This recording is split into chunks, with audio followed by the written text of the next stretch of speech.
Hi everyone. तो आज के इस वीडियो में हम पढ़ने वाले हैं अपना एम्पिरिकल फार्मूला, मॉलिक्यूलर फार्मूला और परसेंटेज कंपोजिशन के बारे में। ठीक है, तो सबसे पहले हम अपना स्टार्ट करते हैं परसेंटेज कंपोजिशन से। उसके बाद से हम एम्पिरिकल फार्मूला, मॉलिक्यूलर फार्मूला और उस पर बेस्ड कुछ क्वेश्चन होंगे, उसको हम देखने वाले हैं। ठीक है, तो चलिए स्टार्ट करते हैं और समझते हैं कि मेरा परसेंटेज कंपोजिशन क्या होता है। परसेंटेज कंपोजिशन,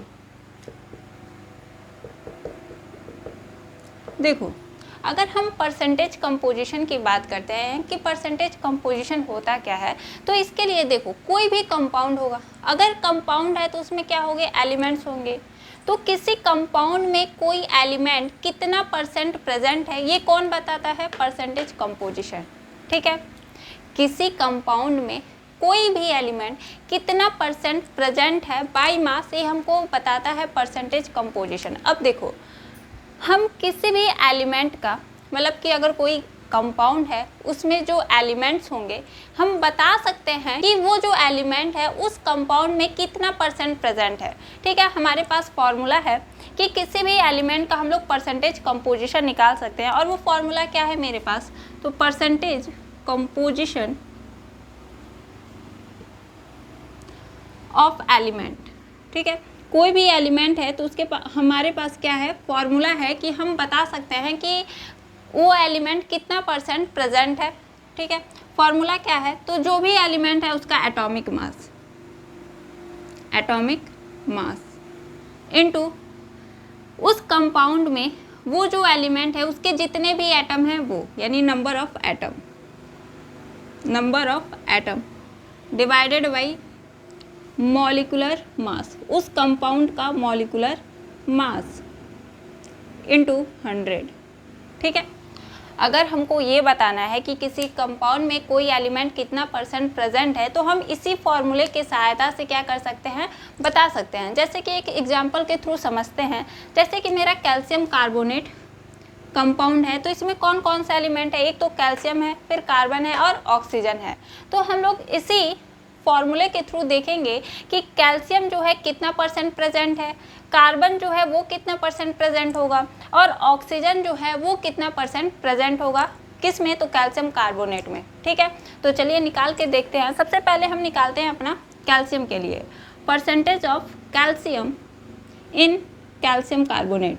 ठीक है, कैल्शियम कार्बोनेट में मेरा कैल्शियम का कितना परसेंट प्रेजेंट है, अब हम ये निकालने वाले हैं। तो फॉर्मूला हम लोग यही लगाने वाले हैं। तो कैल्शियम का एटॉमिक मास कितना होगा, यहाँ पे हमने क्या लिखा है, एटॉमिक मास। एटॉमिक मास किसका, जिस भी एलिमेंट का हम लोग निकाल रहे हैं परसेंटेज, उसका क्या होना चाहिए, एटॉमिक मास। तो कैल्शियम का एटॉमिक मास कितना हो जाएगा मेरा, 14 इंटू नंबर ऑफ एटम। इस कंपाउंड में कैल्शियम के कितने एटम हैं, तो 1 divided by molecular mass. Calcium carbonate का मॉलिक्यूलर मास कितना होगा, निकाल लेते हैं। देखो, कैल्शियम का एटॉमिक मास 14, कार्बन का 12, एक ऑक्सीजन का 16, तो यहाँ पे कितना है, 3 है, तो 3 इंटू 16 कितना आ जाएगा मेरा, 40 प्लस 12 और 3 इंटू 60 48, तो ये मेरा आ जाएगा 100। ठीक है, यानी कि कैल्शियम कार्बोनेट का मेरा मॉलिक्यूलर मास कितना आया, 100, और फिर मेरा क्या है, इंटू 100, तो ये हमने 100 से क्या कर दिया, मल्टीप्लाई कर दिया। अब यहाँ हम इसको सॉल्व करेंगे तो 100 से 100 कैंसिल, और कितना आ जाएगा मेरा, 40%। यानी कि कैल्शियम कार्बोनेट में जो मेरा कैल्शियम है वो कितना परसेंट प्रेजेंट होता है, तो 40%। ठीक है, अब देखो, अब हम बात करेंगे अपने कार्बन की, percentage of carbon in calcium carbonate. तो इसका हम लोग कैसे निकालेंगे, यही फॉर्मूला यूज करके। एटॉमिक मास कितना हो जाएगा, 12। ठीक है, देखो कहीं लिख लो, कार्बन का एटॉमिक मास होता है 12, ऑक्सीजन का कितना होता है 16, और हाइड्रोजन का कितना होता है 1। ठीक है, देखो अब यहाँ पे ये हो गया मेरा 12 इंटू, अब कार्बन जो है कैल्शियम कार्बोनेट में कार्बन के कितने एटम है, तो एक ही है, तो हमने यहाँ पे 1 से मल्टीप्लाई करवा दिया, into molecular mass of the calcium carbonate कितना हो जाएगा, 100 इंटू 100, 100 से 100 कैंसिल हो गया, तो मेरा कितना आ गया, 12%। ठीक है, अब देखो, अब हम निकालने वाले हैं ऑक्सीजन के लिए percentage of oxygen in calcium carbonate. ठीक है, अब हम ऑक्सीजन का परसेंटेज निकालने वाले हैं कि कितना परसेंट ऑक्सीजन होगा कैल्शियम कार्बोनेट में। तो ऑक्सीजन का एटॉमिक मास 16 इनटू कितने एटम है, तो 3 है तो 3 से मल्टीप्लाई कर देंगे, डिवाइडेड बाई 100, ठीक है, इनटू 100। तो 100 से 100 मेरा क्या हो गया, कैंसिल हो गया, और 16 इंटू 3 कितना हो जाएगा मेरा 48%। यानी कि कैल्शियम कार्बोनेट में मेरा कैल्शियम कितना परसेंट है, तो 40%, कार्बन कितना है तो 12%, ऑक्सीजन कितना है तो 48%, ठीक है। तो ये तो मेरा निकल गया कैल्शियम कार्बोनेट के लिए। कैल्शियम कार्बोनेट में कैल्शियम, कार्बन और ऑक्सीजन के लिए कि ये जो होंगे इस कंपाउंड में कितने परसेंट प्रेजेंट होंगे। अब हम देखने वाले एक और एग्जांपल ले लेते हैं। अब हम बात करते हैं अपने दूसरे एग्जांपल की, ठीक है, आप इसको नोट कर लीजिएगा।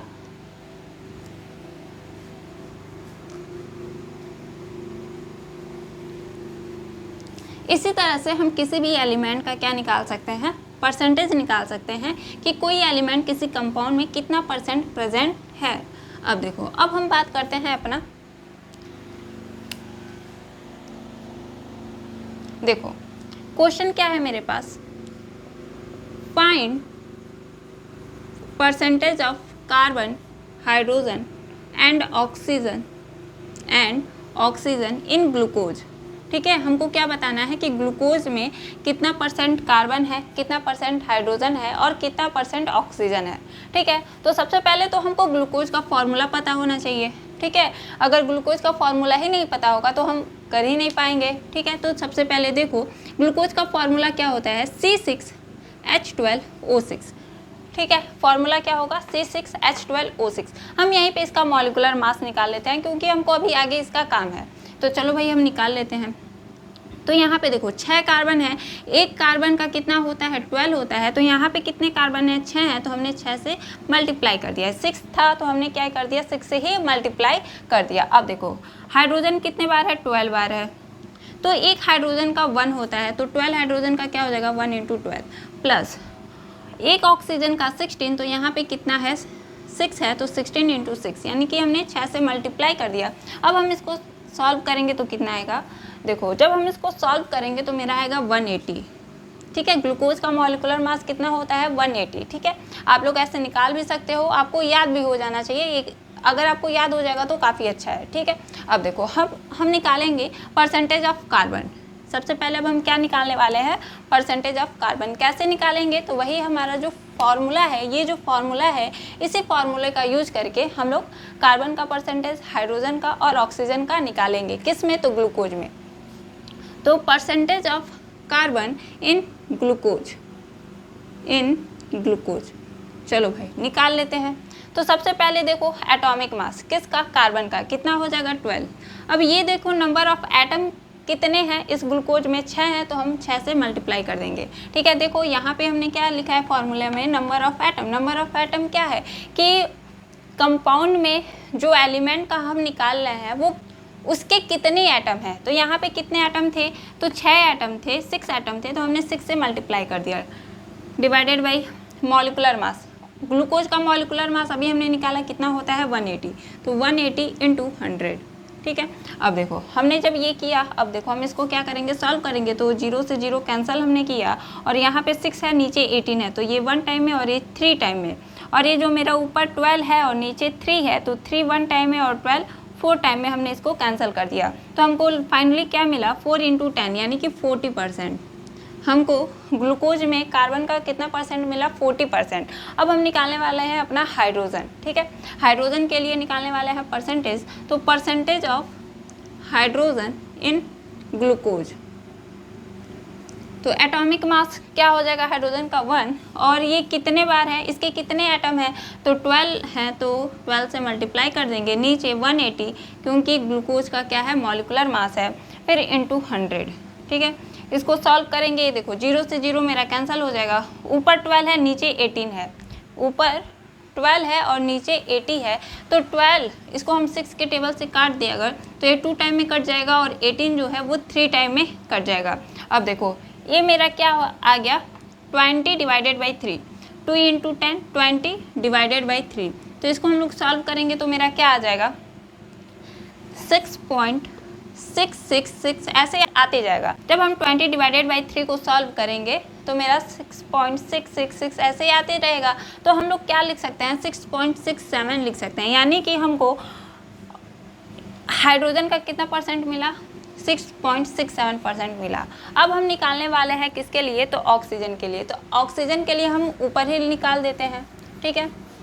अब देखो percentage of oxygen in glucose, glucose में हम लोग ऑक्सीजन का परसेंटेज निकालने वाले हैं। तो देखो सबसे पहले ऑक्सीजन का एटॉमिक मास 16 इंटू कितने एटम है ऑक्सीजन के, तो 6 एटम है, तो हम क्या करेंगे 6 से multiply divided by molecular mass of glucose यानी कि 180 इंटू 100, 0 से 0 कैंसिल, ठीक है, ये ऊपर आ रहा है ना, 0 से 0 कैंसिल, ऊपर 6 है नीचे 18 है, तो ये 1 और 18 मेरा 3 टाइम में चला जाएगा। अब 3 नीचे 3 है ऊपर 16 है, कैंसिल करेंगे तो मेरा कितना आएगा, तो देखो 5.33 समथिंग इसी के अप्रॉक्स में आएगा। हाँ ठीक है, तो जब हम लोग 5.33 को 10 से मल्टीप्लाई कर देंगे तो कितना आ जाएगा 53.3%, यानी कि हमको ऑक्सीजन का कितना परसेंट मिला, तो 53.3%। तो इस तरह से हम कोई भी अगर कंपाउंड दिया है और हमको निकालना है जितने भी उसमें एटम है उनका परसेंटेज निकालना है, तो इसी फॉर्मूले का यूज करके हम लोग इजीली निकाल सकते हैं, ठीक है। तो ये तो हो गया मेरा परसेंटेज कंपोजिशन। अब हम देखने वाले हैं अपना एम्पिरिकल फार्मूला और मॉलिक्यूलर फार्मूला, वो देखते हैं। काफ़ी अच्छा टॉपिक है अपना एम्पिरिकल और मॉलिक्यूलर फार्मूला, उससे एग्ज़ाम में काफ़ी क्वेश्चन पूछे जाते हैं।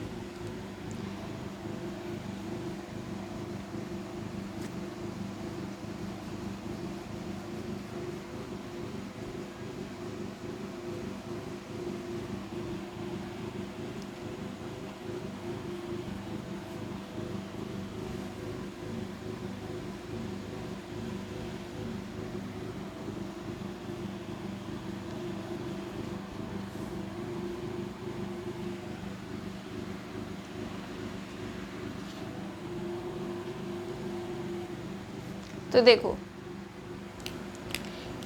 अब हमको क्या देखना है, मॉलिक्यूलर फार्मूला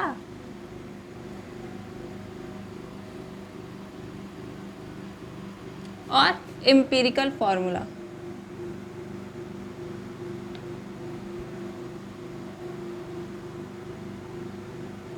देखो मॉलिक्यूलर फार्मूले की बात करें कि मॉलिक्यूलर फार्मूला क्या होता है, तो ये जो होता है ये हमको बताता है कि किसी कंपाउंड में जो एटम होते हैं वो किस तरह से बंधे होते हैं, ठीक है। जैसे कि हम एग्जांपल के लिए लें तो जैसे कि मेरा एथेन ले लो, ठीक है। एथेन का फार्मूला क्या हो जाएगा, C2H6, क्या हो जाएगा C2H6 हो जाएगा, ठीक है। वही हम बात करते हैं अपने एम्पिरिकल फार्मूले की। तो एम्पिरिकल फार्मूला हमको क्या बताता है कि simplest ratio of atom in whole number, ठीक है। ये हमको क्या बताता है, सिंपलेस्ट रेशियो बताता है एटम का। जैसे कि यहाँ पे हमने एग्जांपल में ये एथेन लिया जिसका मॉलिक्यूलर फार्मूला क्या है, तो C2H6। तो अगर हम इसका सिंपलेस्ट रेशियो लेते हैं तो मेरा क्या हो जाएगा, तो C2H6 को अगर हम सिंपलेस्ट रेशियो में चेंज करें तो मेरा हो जाएगा C1H3। देखो यहाँ पे क्या था, C2H6 था, हमने ये जो 2 और 6 है इसको हमने 2 के टेबल से काट दिया, तो यहाँ पे क्या हो गया 1 और यहाँ पे 3, और वही हमने लिख दिया C1H3। इसी तरह से अगर हम बात करते हैं ग्लूकोज का मॉलिक्यूलर फार्मूला क्या होता है, C6H12O6।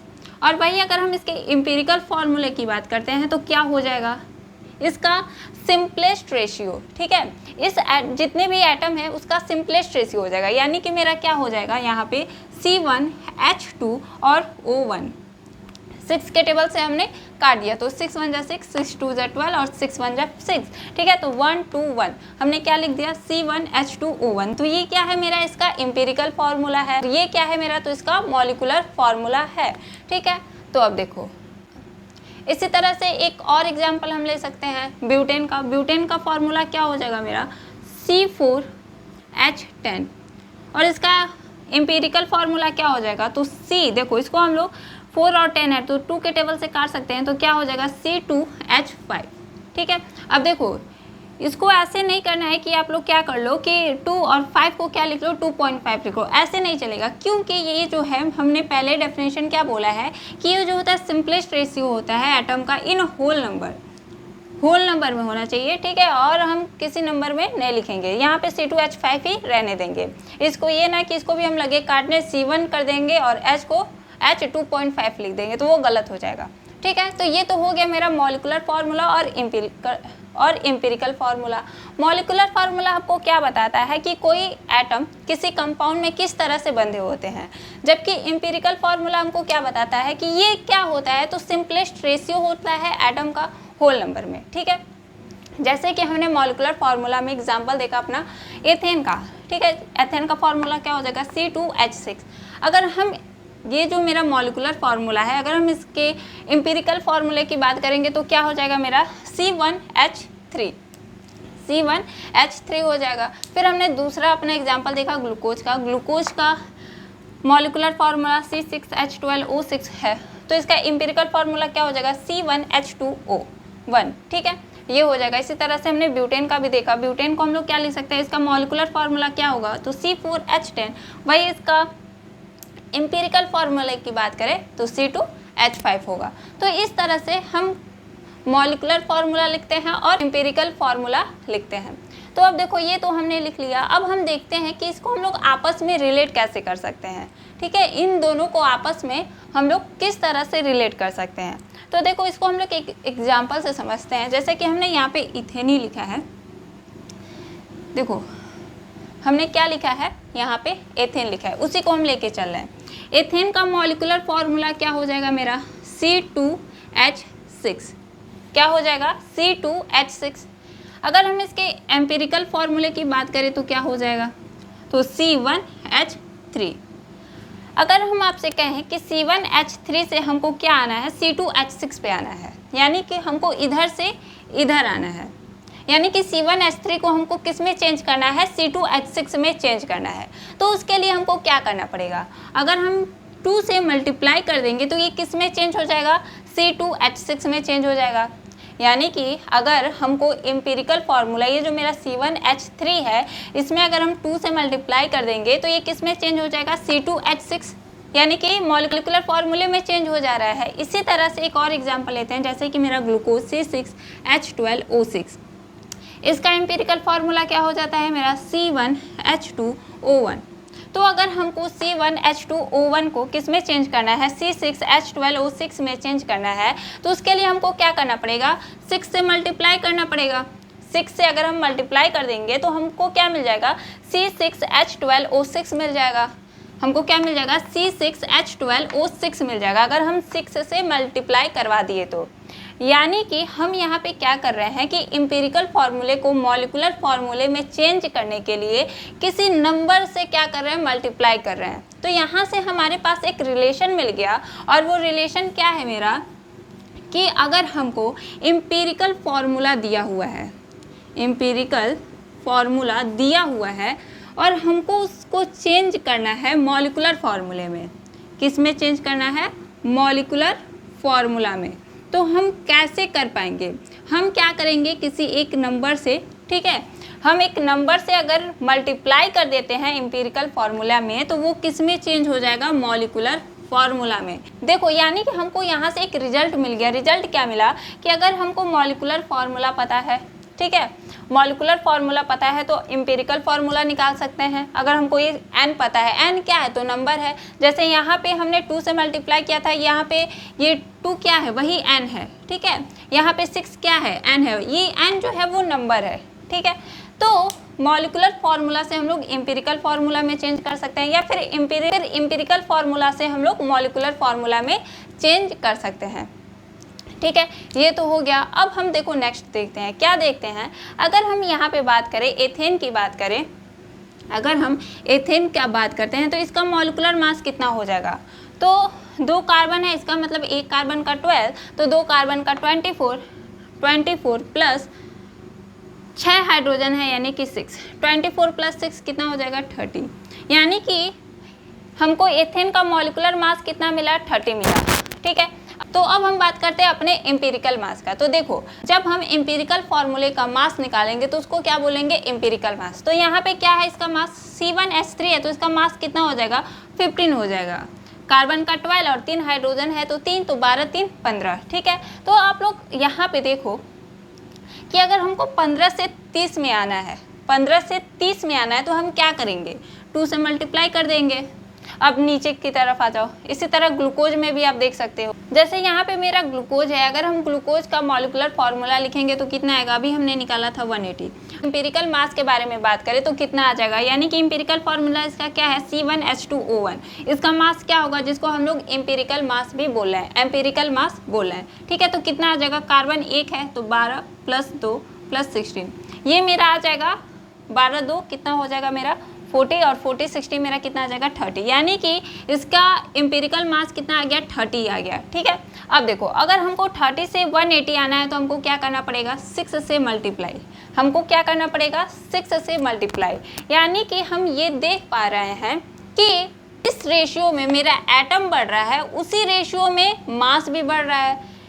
हम लोग यहाँ से एक रिजल्ट लिख सकते हैं, क्या लिख सकते हैं, हम यहाँ से ये लिख सकते हैं, मॉलिक्यूलर मास और एम्पिरिकल मास में एक रिलेशन बता सकते हैं। वो रिलेशन क्या है मेरा, तो मॉलिक्यूलर मास किसके इक्वल हो जाएगा, तो एम्पिरिकल मास, एम्पिरिकल मास, और उसमें हम क्या करेंगे, n से जब मल्टीप्लाई कर देंगे तब। ठीक है, और n क्या है, ये वही नंबर है जो मेरा ये ऊपर दिख रहा है, ये वही नंबर है। ठीक है, यानी कि अगर हमको एम्पिरिकल मास दिया होगा और मॉलिक्यूलर मास पता करना होगा, तो अगर हम n से मल्टीप्लाई कर देंगे एम्पिरिकल मास में तो हमको क्या मिल जाएगा, मॉलिक्यूलर मास मिल जाएगा। तो ये रिलेशन होता है मॉलिक्यूलर मास और एम्पिरिकल मास के बीच में। ठीक है, जिस तरह से हमने मॉलिक्यूलर फार्मूला और एम्पिरिकल फार्मूले के बीच में रिलेशन देखा, उसी तरह से हम लोग मॉलिक्यूलर मास और एम्पिरिकल मास के बीच में भी रिलेशन देख सकते हैं। ठीक है, मॉलिक्यूलर मास एम्पिरिकल मास के इक्वल कब होगा, जब हम एक नंबर से क्या कर देंगे, मल्टीप्लाई कर देंगे। जैसे हमने यहाँ पे 13 को हमने 180 बनाने के लिए 6 से मल्टीप्लाई कर दिया, तो वो किस में चेंज हो जाएगा, मॉलिक्यूलर मास में। उसी तरह से हमने यही बोला कि मॉलिक्यूलर मास को एम्पिरिकल मास में चेंज करने के लिए हमको क्या करना पड़ेगा, n से मल्टीप्लाई, यानी कोई नंबर है उससे मल्टीप्लाई करना पड़ेगा। तो ये तो हो गया। अब देखो, हम इस पर क्या करते हैं, क्वेश्चन करते हैं। क्वेश्चन के थ्रू समझते हैं कि इस पर क्वेश्चन हमसे कैसे पूछेगा। ठीक है, तो चलिए क्वेश्चन करते हैं, तब तक आप इसको नोट करिए।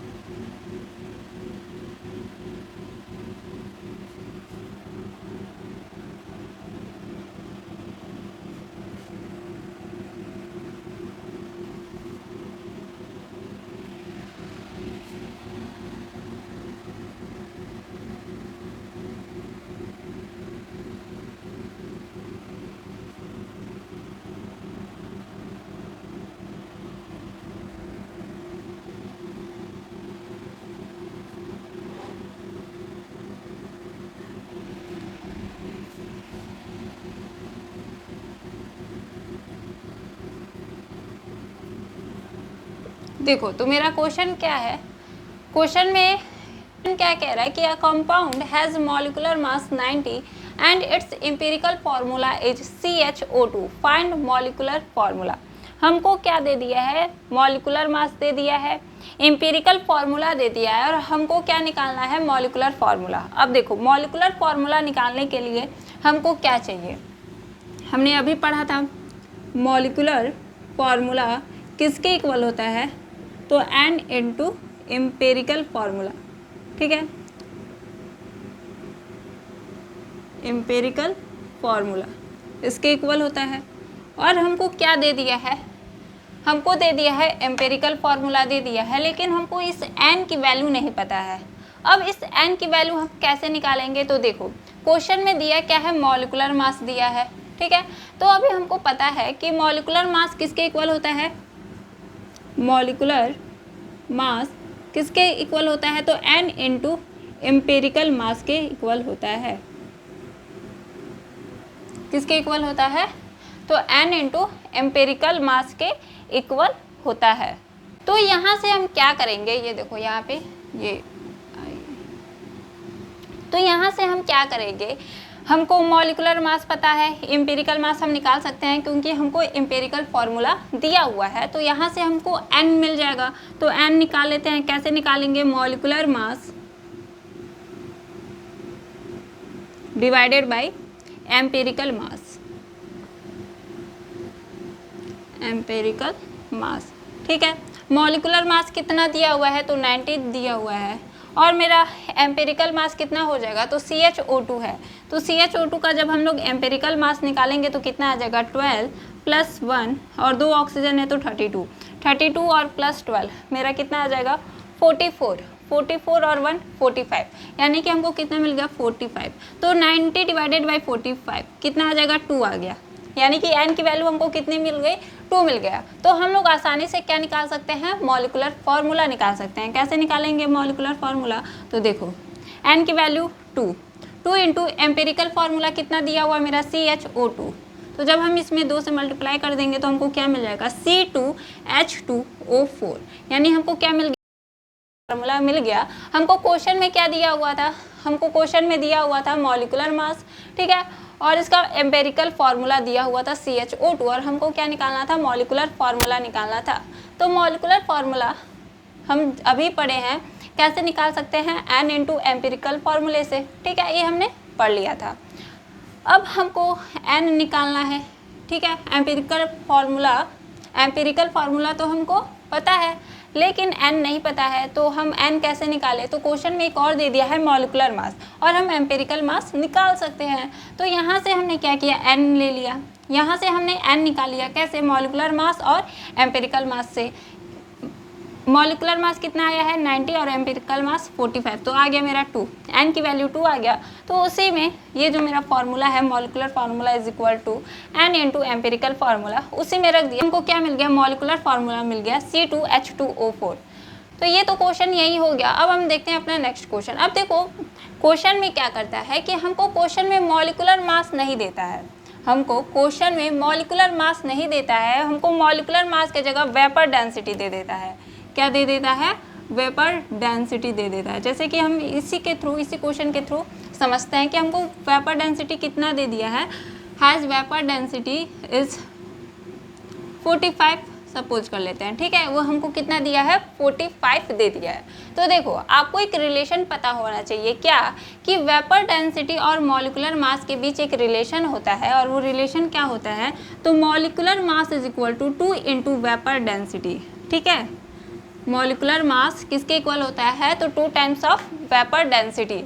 तो अगर आपको वेपर डेंसिटी दे दे क्वेश्चन में, तो आप लोग क्या करना, वहाँ पे उससे मॉलिक्यूलर मास निकाल लेना। जो भी दिया होगा उसमें आप 2 से मल्टीप्लाई कर दोगे तो आपको क्या मिल जाएगा? Molecular mass. अगर आपको मॉलिक्यूलर मास पता चल गया तो आप इसी जो स्टेप आप इसमें फॉलो किए हो, जो स्टेप आप इसमें किए हो, उसी तरह से उस क्वेश्चन में भी आपको करना है। जब आपको वेपर डेंसिटी दिया है, आप मॉलिक्यूलर मास निकालिए, यानी कि यहाँ पे आपका कितना आ जाएगा? 90 ही आ जाएगा। तब आप लोग क्या करोगे? देखो, और आपको पता क्या करना रहेगा? Molecular formula. तो मॉलिक्यूलर फार्मूला निकालने का यही फार्मूला है, n इंटू एम्पेरिकल फार्मूला, ठीक है। मॉलिक्यूलर मास दिया रहेगा आपको, मतलब कि वेपर डेंसिटी दिया होगा, आप वहाँ से मॉलिक्यूलर मास निकाल सकते थे।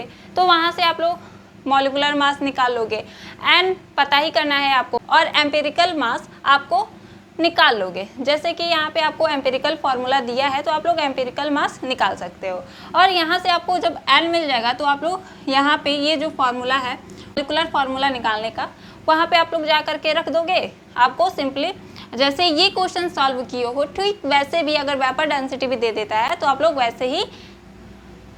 ऐसे ही कर लोगे, ठीक है। तो बस आपको इस क्वेश्चन में आपको ये ध्यान देना है कि अगर आपको मॉलिक्यूलर मास न दे करके वेपर डेंसिटी दे देता है तो आप लोग मॉलिक्यूलर मास निकाल सकते हो। कैसे निकाल सकते हो? Molecular mass equal to 2 into vapour density. तो इस तरह से आप लोग क्या कर सकते हो? मॉलिक्यूलर मास निकाल लोगे, ठीक है। तो देखो हमने यहाँ पे 2 क्वेश्चन देख लिए, अब हम नेक्स्ट क्वेश्चन देखने वाले हैं। अब देखो कई सारे क्वेश्चन ऐसे पूछे जाते हैं जिसमें आपको कोई कंपाउंड होगा, उसमें जितने भी एलिमेंट होंगे उनका परसेंटेज दे देगा, और आपसे क्या पूछ लेगा? एम्पेरिकल फार्मूला पूछ सकता है या फिर मॉलिक्यूलर फार्मूला पूछ सकता है। तो इससे रिलेटेड हम एक क्वेश्चन करने वाले हैं, ठीक है। तो चलिए वो करते हैं। तो देखो हमारे पास नेक्स्ट क्वेश्चन क्या है मेरा, क्वेश्चन में हमको क्या दिया हुआ है, मेरे पास एक कंपाउंड है, उसमें बोल रहा है कि कार्बन जो है वो 40% है, ठीक है, और हाइड्रोजन जो है वो मेरा कितना है, तो 6.67% है, और ऑक्सीजन मेरा कितना है, तो 53.3% है, ठीक है। इतना मेरा दिया हुआ है। अब देखो, और ये भी दिया हुआ है कि जो भी मेरा कंपाउंड है उसका मॉलिक्यूलर मास जो है वो कितना है, तो 60 है, और हमसे पूछा है मॉलिक्यूलर फार्मूला। क्या पूछा है, मॉलिक्यूलर फार्मूला पूछा है। तो देखो हमको इतना डाटा दिया हुआ है, कार्बन कितना परसेंट है, हाइड्रोजन कितना परसेंट है, ऑक्सीजन कितना परसेंट है, और हमको ये भी दिया है कि मॉलिक्यूलर मास कितना है, और हमसे पूछा है मॉलिक्यूलर फार्मूला। तो आप लोग जानते हो, क्या जानते हो कि मॉलिक्यूलर फार्मूला कैसे निकाला जाता है? फार्मूला क्या होता है मॉलिक्यूलर फार्मूला निकालने का? तो N इंटू एम्पेरिकल फार्मूला, ठीक है, ये आप लोग जानते हो। तो देखो मॉलिक्यूलर फार्मूला आप लोग तभी निकाल पाओगे जब आपको एम्पिरिकल फार्मूला पता हो। अब आपको सबसे पहले क्या काम करना है कि आपको एम्पिरिकल फार्मूला निकालना पड़ेगा। अब एम्पिरिकल फार्मूला निकालने के लिए हम क्या करेंगे, एक टेबल बनाएंगे। तो चलिए टेबल बनाते हैं। अब उस टेबल को बनाने के लिए हम 5 कॉलम बना लेते हैं, 1 2 3 4 और ये मेरा 5, ठीक है। ये हमने अपना 5 कॉलम बना लिया। अब देखो सबसे पहले हम लिखने वाले हैं एलिमेंट, जो भी एलिमेंट दिया है वो लिख लो। फिर हम लिखने वाले हैं अपना परसेंटेज, जो एलिमेंट जितना परसेंट है वो लिखना है। फिर हम लिखने वाले हैं एटॉमिक मास, जो भी एलिमेंट है उसका जो भी एटॉमिक मास होगा वो, ठीक है। फिर हम लिखने वाले हैं एटॉमिक रेशियो, एटॉमिक रेशियो। फिर हम लिखने वाले हैं अपना सिंपलेस्ट रेशियो, सिंपलेस्ट रेशियो। चलो तो अब हम सबसे पहले अपना एलिमेंट लिख लेते हैं कि कौन कौन सा एलिमेंट है। कार्बन है, हाइड्रोजन है और ऑक्सीजन है। यहाँ पे जो परसेंटेज होता है वो परसेंटेज बाय मास होता है, ठीक है। अब देखो कार्बन का कितना परसेंट है, 40, तो हमने 40 लिख लिया। हाइड्रोजन का कितना परसेंट है, तो 6.67% है। ऑक्सीजन का कितना परसेंट है, तो 53.3%, ठीक है, सॉरी यहाँ पे 53.3%। अब हम एटॉमिक मास लिखेंगे। कार्बन का एटॉमिक मास 12, हाइड्रोजन का एटॉमिक मास 1 और ऑक्सीजन का एटॉमिक मास 16, ठीक है। तो हमने एटॉमिक मास भी लिख लिया। अब हम निकालने वाले हैं एटॉमिक रेशियो। अब ये सीखना है ये कैसे निकालेंगे। तो देखो हमको जो भी परसेंटेज दिया हुआ है, ठीक है, जो भी परसेंटेज है वो उसमें डिवाइड कर देंगे किससे, तो जो भी एटॉमिक मास है वो, तो हमको क्या मिल जाएगा, एटॉमिक रेशियो। हमको क्या मिल जाएगा, एटॉमिक रेशियो। तो क्या करेंगे हम, तो जो भी परसेंटेज दिया है वो और जो एटॉमिक मास दिया है वो, परसेंटेज को हम लोग क्या करेंगे, एटॉमिक मास से डिवाइड करवा देंगे, तो हमको क्या मिल जाएगा, एटॉमिक रेशियो, ठीक है। तो देखो यहाँ पे देखते हैं, तो परसेंटेज यहाँ 40 दिया है और एटॉमिक मास 12, यानी कि 40 डिवाइडेड बाई 12 कितना आ जाएगा मेरा, तो 3.33 इसी के अप्रॉक्स में मेरा आ जाएगा। 6.67 डिवाइडेड बाई 1, 6.67 डिवाइडेड बाई 1 कितना आ जाएगा, तो 6.67 ही आ जाएगा। नेक्स्ट क्या है, 53.3 डिवाइडेड बाई 16, तो ये किसके अप्रॉक्स में आ जाएगा, तो 3.33 में, ठीक है। अब देखो सिंपलेस्ट रेशियो कैसे निकालेंगे। तो ये जो हमने निकाला है, पहला 3.33, दूसरा 6.67 और 3.33, इसमें से जो भी छोटा है उससे हम क्या करते हैं, जो भी आया है उससे डिवाइड कर देंगे, ठीक है। तो सबसे छोटा हमको 3.33 ही दिख रहा है, तो क्या करेंगे, देखो यहाँ पे सिंपलेस्ट रेशियो कैसे निकालेंगे, तो 3.33 में 3.33 से ही डिवाइड कर देंगे, क्योंकि सबसे छोटा क्या है, 3.33 ही है। तो जितने भी हैं, जैसे कि यहाँ 3.33 है, यहाँ पे 6.67 है, 3.33 है, तो सब में हम क्या कर देंगे, 3.33 से डिवाइड करवा देंगे। तो हमको यहाँ पे क्या मिल जाएगा, 1, यहाँ पे क्या मिल जाएगा, 6.67 डिवाइडेड बाई 3.33, हमको क्या मिल जाएगा, 2 मिल जाएगा। फिर मेरा यहाँ पे क्या है, तो 3.33 डिवाइडेड बाई 3.33 कितना मिल जाएगा, 1, यानी कि हमको क्या मिल गया, 1 मिल गया। कार्बन के लिए 1 मिल गया, हाइड्रोजन के लिए 2 मिल गया, ऑक्सीजन के लिए 1 मिल गया। इसका मतलब अगर हमको कार्बन के लिए 1 मिला है, हाइड्रोजन के लिए 2 मिला है, ऑक्सीजन के लिए 1 मिला है, तो इसका एम्पिरिकल फॉर्मूला क्या हो जाएगा, C1H2O1। ठीक है, हमने सिंपलेस्ट रेशियो निकाल दिया तो हमको क्या मिला, कार्बन के लिए 1 यानी C1, हाइड्रोजन के लिए 2 मिला तो H2 और ऑक्सीजन के लिए 1 मिला तो O1। तो ये मेरा क्या हो गया, एम्पिरिकल फार्मूला। अब अगर हमको एम्पिरिकल फार्मूला पता है तो हम लोग क्या कर सकते हैं, मॉलिक्यूलर फार्मूला निकाल सकते हैं। तो हम लोग इसी फार्मूले में रख करके क्या निकाल सकते हैं, अपना मॉलिक्यूलर फार्मूला। अब देखो यहाँ पे एम्पिरिकल फार्मूला तो पता चल गया, लेकिन अभी भी हमको इस n की वैल्यू नहीं पता है। तो अब हम क्या करते हैं, इस n की वैल्यू निकालते हैं। कैसे निकालेंगे, तो देखो हमको मास दे दिया है, क्या दे दिया है, मास दे दिया है। तो इस n की वैल्यू हम कैसे निकाल सकते हैं, molecular mass divided by empirical mass. तो मास कितना दिया है हमको, मॉलिक्यूलर मास 16 दिया है, और हम इसका क्या कर ले, मॉलिक्यूलर एम्पिरिकल मास निकाल ले। तो कैसे निकाल सकते हैं, तो देखो एक कार्बन है तो 12 + 2 + 16, तो ये मेरा कितना आ जाएगा, 12 to 40, और 40 और 60 कितना आ जाएगा मेरा 30। यानी कि हमको क्या मिल गया, n की वैल्यू क्या मिल गई, 60 डिवाइडेड बाई 30, यानी कि हमको 2 मिल गया। यानी n की वैल्यू हमको कितना मिल गया, 2 मिल गया। तो यहाँ से हम लोग क्या निकाल सकते हैं, मॉलिक्यूलर फार्मूला। कैसे निकाल सकते हैं, n की वैल्यू 2 मिल गई और एम्पिरिकल फार्मूला मेरा क्या आया है, तो C1H2O1। तो हमको मॉलिक्यूलर फार्मूला क्या मिल जाएगा, तो C2H4O2। यहाँ से हमने क्या कर दिया, मल्टीप्लाई करवा दिया, तो हमको क्या मिल जाएगा, C2H4O2, जो कि क्या है मेरा मॉलिक्यूलर फार्मूला। तो इस तरह के जब क्वेश्चन आएंगे तो आपको ऐसे ही करना है। ठीक है, तो ये तो हो गया।